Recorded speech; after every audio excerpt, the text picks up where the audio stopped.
பொய் சொல்றாரு, கதை விடுறாரு. அப்படிலாம் சொல்ல போட்டு காட்டுறேன் நாயே. பாரு, நீ ஒருவே தப்பிக்க முடியாது. இந்த திராவிட திருட்டு பயலுக கதை விடுவான், எனக்கு வரலாறும்பா. நான் வரலாற சொல்வேன், பொய் சொல்றாரு கதை விடுறாரும்பா. இந்த நாய் கற்பிக்கிறான். கரிகாலன் திராவிட மன்னன் கல்லணை கட்டினான். ராஜராஜன் தமிழ் மன்னன் ஆரிய அடிமை.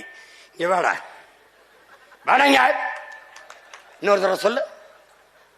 இவர் திராவிட மன்னரம் கல்லணை கட்டினாராம், பெருமையா இருக்கும். அவர் தமிழ் மன்னரம் ஆரிய அடிமையா.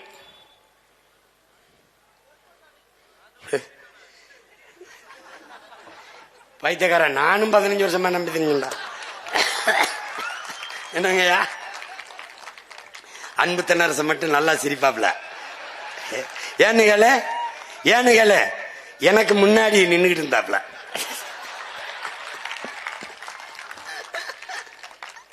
என் ஆத்தா குடத்தை தூக்கிட்டு அலைகிறான், என் அப்பே அலைகிறான், என் தங்கச்சி, என் பெரியம்மா, சின்னம்மா எல்லாரும் நாங்கள் தண்ணீரை தேடி வேட்டையாடும் போது அலைபேசியில் அழைச்சு பேசினவன எத்தனை லிட்டர் தண்ணீர் வேணாலும் அடுத்தவனுடைய வீட்டில் இறக்குறானே, அவனுக்கு எப்படி வருது? இந்த கேள்விய கேட்டுட்டீனா நீ ஏன் ஆளு, இல்லைனா நீ டிவிக்கு போக வேண்டியதுதான். நம்மால் அவர்கள் வெள்ளிமலைன்னு ஒரு மருத்துவர், அவர் அலோபதி மருத்துவர் தான். அவர்கிட்ட போய், வெள்ளிமலை நான் தண்ணீரை சுட வச்சு குடிக்கலாமான்னு கேட்கிறாங்க. ஆழ்வார், உனக்கு என்ன பைத்தியமா? தண்ணீரை எதுக்கு சுட வைக்கிற? தண்ணீருக்குள்ள கண்ணுக்கு தெரியாத பல கோடிக்கணக்கான நுண்ணுயிர்கள் இருக்கு, அதான் தண்ணீர். அந்த தண்ணீரை குடிக்கும் போது மனித உடலுக்குள் போய் அந்த நுண்ணுயிர்கள் மனித உடலுக்கு ஆற்றலை பெருக்கி கொடுக்குது. இப்ப காய்ச்சல்னா அந்த தண்ணீரை குடிச்சாதான் அந்த காய்ச்சலை உருவாக்கிய நோயோட போய் இது சண்டை செஞ்சு குணப்படுத்தும். ஆனா தண்ணீரை சூடு பண்ணி விட்டால் அந்த நுண்ணுயிர்கள் செத்து போகும். செத்து போனால் எது போய் அந்த நோயை குணப்படுத்தும்? இந்த கேள்வியை நம்ம அப்பாட்ட கேட்டது வெள்ளிமலைங்கிற மருத்துவர். உனக்கு புரியுதுன்னு நினைக்கிறேன். இப்போ இவன் தண்ணீரை சூடு பண்ணாலே அந்த நுண்ணுயிர்கள் செத்து போயிரும்னா, இவன் பியூரிஃபை அப்படிங்கிற பேர்ல நம்மள சுத்திகரிக்கிறேங்கிற பேர்ல நல்லா கவனிச்சுக்க, பல்லாயிரக்கணக்கான இந்த நச்சு பொருள்களை போட்டு, இந்த போத்தல் நினைக்காத, இந்த போத்தலை தயாரிக்கிறது பெட்ரோலியம் மூலப்பொருள். பெட்ரோல்ல கடைசி கழிவு தான் தாறு, இந்த பிளாஸ்டிக். 162 மில்லி லிட்டர் பெட்ரோல் ஒரு போத்தலை தயாரிக்க தேவைப்படுது. பயந்துராத, நல்லா கவனி. இதுல இந்த லட்சக்கணக்கான போத்தல்களை தயாரிக்க 1800 கிலோ இந்த பெட்ரோல் எரிக்க வேண்டியதுக்கு. இது 1800 கிலோ கார்பன் டை ஆக்சைடு கரியமிலை வாயுவை நச்சுக்காற்றை வெளியிடுது. தாய்க்கு புற்றுநோய். இங்க வர அந்த அயோக்கிய பேல 1 லிட்டர் தண்ணீர் நம்ம கிட்ட 30 காசுக்கு உறிஞ்சி எடுக்கிறான். தாமிரபரணி எல்லா நதிகளிலும் 30 காசுக்கு எடுக்கிறான். ஆனால் எவ்வளவு விற்கிறான்? 1 லிட்டர் தண்ணீரை, அதே தண்ணீரை 20 ரூபாய்க்கு விற்கிறான். கொள்ளை லாபம் அடிக்கிறான். பாத்துக்க, 30 காசு 30 ரூபாய், எத்தனை மடங்கு லாபம்னு பாத்துக்க. அதுல விண்ணூர்தி நிலையத்துக்கு தாகம்னு நீ சொன்னீங்கன்னா 1 மடக்கு தாண்டா இருக்கும். வேணா குடிச்சு பாரு. 1 மடக்கு 20 ரூபாய். இந்த இவ்வளவு தாண்டா கொடுப்பான் அப்படின்னா முடிஞ்சிடும் 20 ரூபாய். நான் அப்படித்தான் கேட்டேன். 1 மடக்கு 20 ரூபாய். போங்கன்னு எந்த காலத்திற்கு இப்ப 40 ரூபாய்னுங்கிறேன். துறைகிட்ட கேட்டேன், எந்த காலத்திற்கு இப்ப 40 ரூபாய்னுங்கிறாப்ல. இங்க பாரு சாமி, பாரு சாமி, இதெல்லாம் என்னென்ன சாமி? நம்ம ஆத்தாளப்பனுக்கு, அக்கா தங்கச்சிக்கு கிடைக்காத தண்ணீர் இந்த முதலாளி பயலுக்கு மட்டும் எப்படா கிடைக்குது? இந்த கேள்வியை நீ கேட்கணும்டா. எல்லா காலத்திலும் அவனுக்கு மட்டும் தண்ணீர் தட்டுப்பாடு இல்லாம கிடைக்க காரணம் என்ன? பாரு பாரு, இங்க பாருடா, அழைச்சு பேசணும்னு வந்துருதுடா. அழைச்சு பேசணும்னு வந்துருது. கோடை காலத்துல பாரு, நல்லா கவனிடா. கோடை காலத்துல தண்ணி எங்க இருக்கும்டா? கல்குவாரியில அப்படியே தேங்கி கிடக்கிற கேடுகட்ட, கேவலங்கட்ட, எலி செத்து, பாம்பு செத்து, பூச்சி செத்து, தவளை செத்து, எல்லா பறவைகளும் கழிவிட்டு கிடக்கிற அந்த கரும்பச்சையில் இருக்கிற அந்த அழுக்கு தண்ணியை சுத்திகரிச்சு கொண்டாந்து வித்துட்டு போறான். நீ தாகத்துல எதை குடிக்கிறோம், ஏன் குடிக்கிறோம், எதுவும் தெரியாம குடிச்சிட்டு வாழ்ந்துகிட்டு இருக்க. இத நானும் சொல்லலைன்னு வச்சுக்க, ஒரு வயலும் சொல்ல மாட்டேன். கேட்டுக்க கேட்டுக்க, போட்டா போடு, போடலைன்னா போ. பாரு பாரு பாரு, அடே பாரு, இதெல்லாம் எதுக்கு அப்படியே வச்சிருக்கேன்? தோண்டினவனை புதைக்க. இந்த மாதிரி எலி செத்து கிடக்கு பாத்தியா?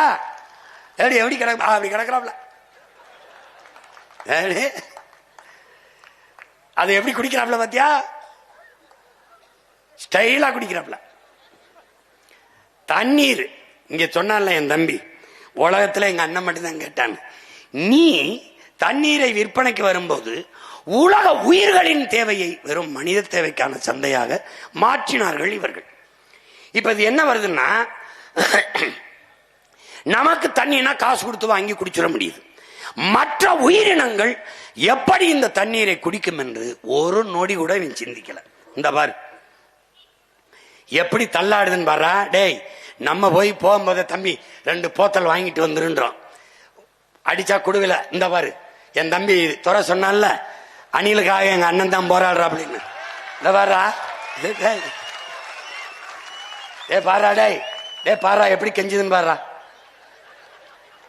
அந்த போத்தலை கையில வச்சிருக்கேன் உங்க அண்ணன் தான்டா. இரு இரு, இன்னும் இன்னும் இன்னும் முக்கியமான இதுக்கே போல, இப்பதான் ஆரம்பிச்சிருக்கான். இப்ப தமிழ்நாடு, நீ என்ன நினைக்கிற? நமக்கு அதை தண்ணி இல்ல தண்ணி இல்லைன்னு நினைக்கிற. அது இல்ல. நமக்கு வந்துடா ஒரு ஆண்டுக்கு 980 மில்லிமீட்டர் மழை பெய்யுது. 2 பருவங்கள்ல மழை, ஒன்னு தென்மேற்கு பருவம், ஒன்னு வடகிழக்கு. இந்த 2 பருவ மழைகளையும் நமக்கு 950 மில்லிமீட்டர் மழை பெய்யுது. குறைஞ்சது டிஎம்சி கணக்கில் 4000, 4300, 4500 டிஎம்சி தண்ணீர் பெய்யுது. இப்ப 4300 டிஎம்சின்னு வச்சுக்க. இதுல என்ன கொடுமைன்னா, பல இதை நம்ம சேமிக்காதனால அது நீராவியாகி போயிருது. பல இது இந்த கழிவு நீர்களை விட்டு நாசம் பண்ணிடுறோம். பல இதை சேமிக்காம ஏரி குளங்களை, குட்டை கம்மாய்களை, தாங்கல்களை, ஏந்தல்களை வெட்டி சேமிக்காம கடல்களை விட்டுறோம். இப்ப எப்படி சீமான் சரி செய்வ? 950 மில்லிமீட்டர் 1000 டிஎம்சி 1500 தான் எனக்கு அதிகபட்சமா பயன்பாட்டில் இருக்கு. அப்ப நான் என்ன செய்யறேன்? இன்னும் ஒரு 500, 600 டிஎம்சியை சேமிக்கிற வேலையை செஞ்சுட்டேன்னா நான் எவனுகிட்டையும் கையேந்தி தண்ணீருக்கு நிக்க வேண்டியதில்லை. அப்ப நான் என்ன சொன்ன, அதிகாரத்துக்கு வந்தவன கர்நாடகால இருந்து எனக்கு தண்ணி தராதேன்னு சட்டசபையில் நான் உச்ச நீதிமன்றத்தில் ஒரு வழக்கு எப்படி போடுவேன்? கர்நாடகாவில இருந்து எனக்கு தமிழ்நாட்டுக்கு தண்ணி திறக்க கூடாது. பெரிய வெள்ளமா இருந்தாலும் அவன் சிக்கி சாயன்மை ஒழிய எனக்கு தண்ணி தரக்கூடாது. அப்பா நல்லசாமி சிரிக்கிறாங்க பாருங்க.